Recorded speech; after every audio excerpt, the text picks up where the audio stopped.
Ladies and gentlemen, you hear the voice. This is Apple Music. This is Beats One. For those of you that don't know Rick Ross, how long you been in this rap game now as a songwriter and as an artist? It's 15. If B.I.G. been going 20, Yeah. it's been 15. Because you recently left Def Jam. You're at Epic now. Yeah, I'm over at Epic. Shout out to all of my squad over at Epic.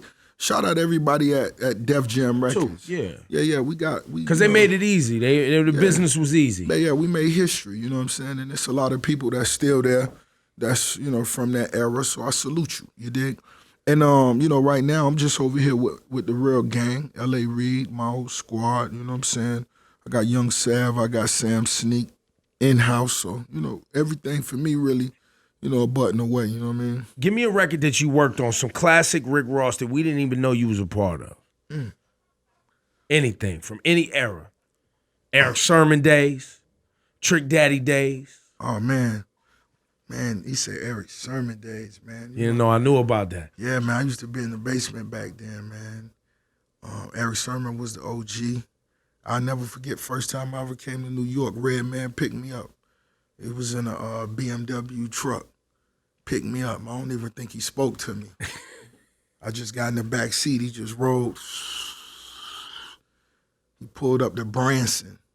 Get you a jar. You know what I'm saying? And then we went out to Long Island. We went out there to kick it with Eric Sermon for a couple of days, do a few records. So this album's gonna make you feel like you walking through a 7-star hotel and some of the finest fabrics that the world has to offer. Was that what you was aiming to do with this project? Rather you than me. Most definitely with a few records, with records like Santorini, Greece. Yeah. When you feel that record, when you hear that record, I just want you to close your eyes and just kind of vibe. That was Bink on the production. There was so many different elements that came together just to make those beautiful sounds. And I just wanted to put some words together that would, guide you down the road without, blinding your view. That let you kind of do what you wanted to do with it. I usually come in, my albums, extremely heavy, real strong. On this one, I opened up with Apple of My Eye. It was kind of like what mean the most to me right now. And when I think of that, my daughter come to my mind and my mother and, my closest, this and that. And it's kind of like that's what's falling down as the music began to play. When it comes to sounds and voices, Raphael Saadiq to me is, is maybe my favorite. So, he made that happen. So shout out to the homie, shout out to Tony Draper. Wow, Tony Draper, that's not a name you get to hear all the time anymore. Man, that's my family right there. We talk all the time, And so I opened it up, a different way. Apple of My Eye. In Santorini, Greece, I still haven't went heavy. When by now I may have had I'm Not a Star.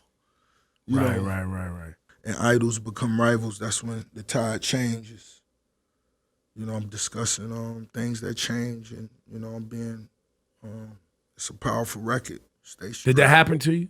Who became your rival that was an idol? I mean, I know Birdman for one.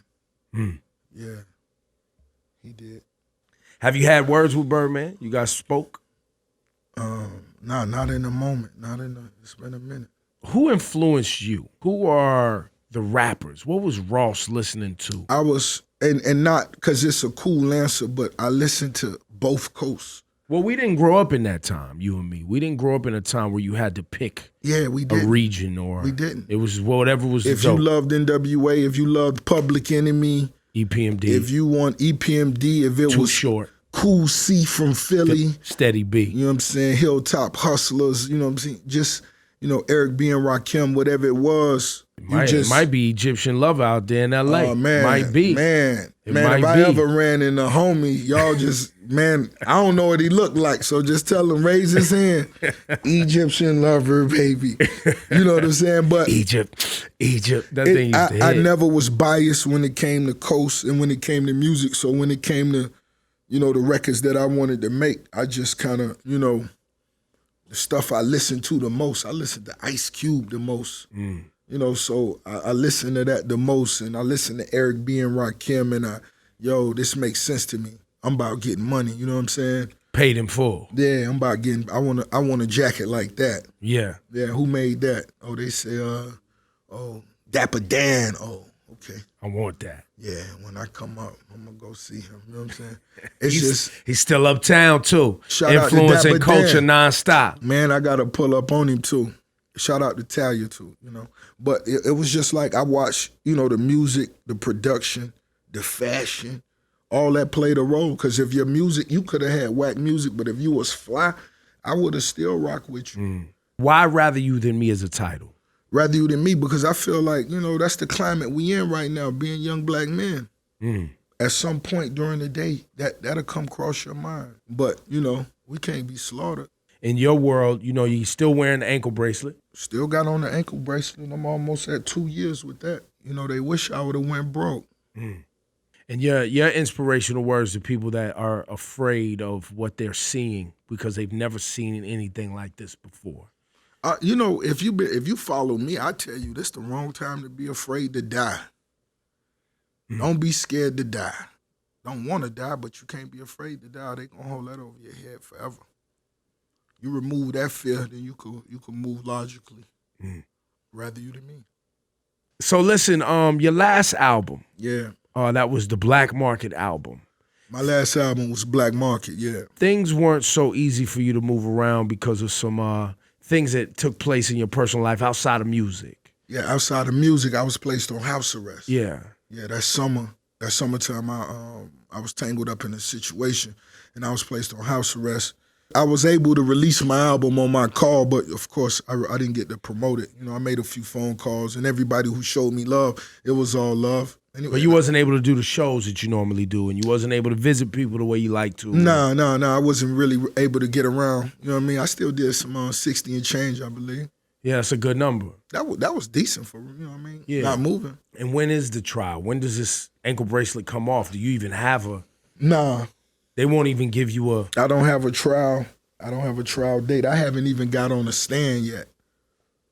How many times you been to court? To tell my side of the story. I've been to the court a couple times. We being patient and positive. Take us out of here with something off this project. Trap. You know, that's that hustle. You know, we shot the video down in Miami, down in Overtown. Shout out to Ryan. And man, it's just real energetic. You know what I'm saying? It's everywhere.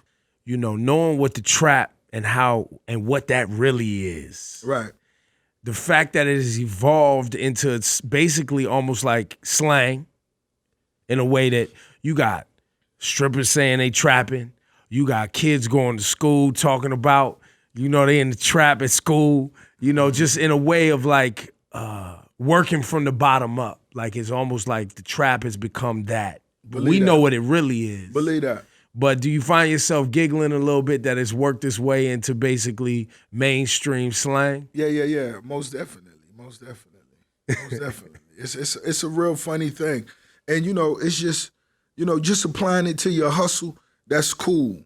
You know, but where it really originated from, you just hope people really don't, you know, really know what they talking about, you know. But because you don't, while you think it's cool to say the word, you don't really want to live that life. I mean, you know, like I tell people all the time, it's like the projects I grew up looking at, I don't even like saying projects in my raps a lot because I stared at them my whole life looking out my window. You know what I mean? And when you just, you know, it's a difference.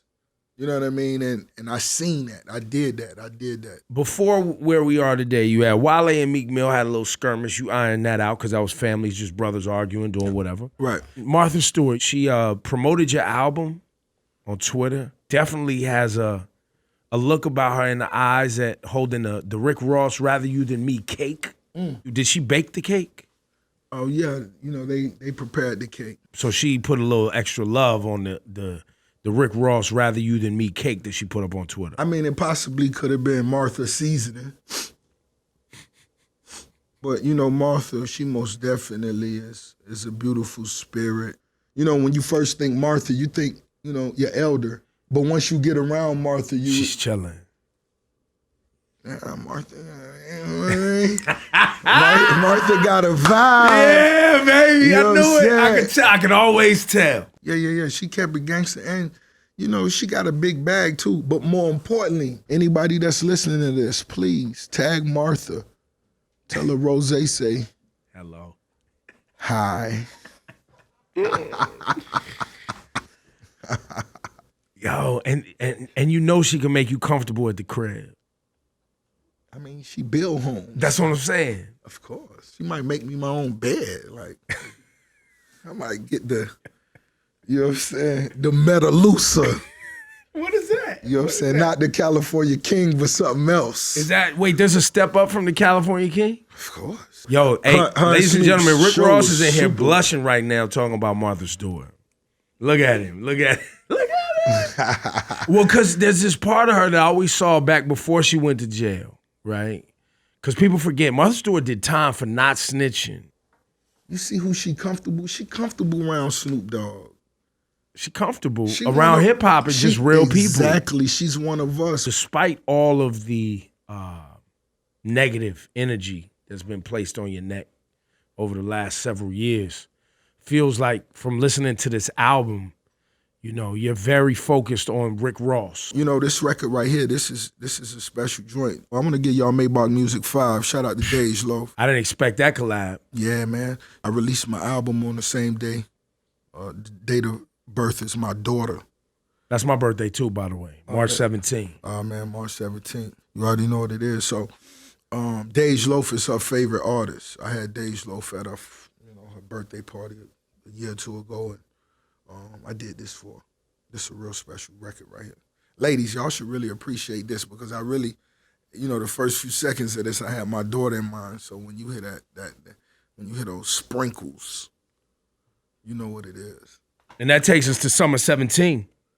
Summer 17. Because that's where we headed. What's the plan, bro? You already setting up. It's a lot of money going to be moving around out here. Oh, man, it is. That's why we all got to stay in touch. Let's patch it up. Let's keep that thing looping. Is that what this record, that's what inspired this record? You better believe it.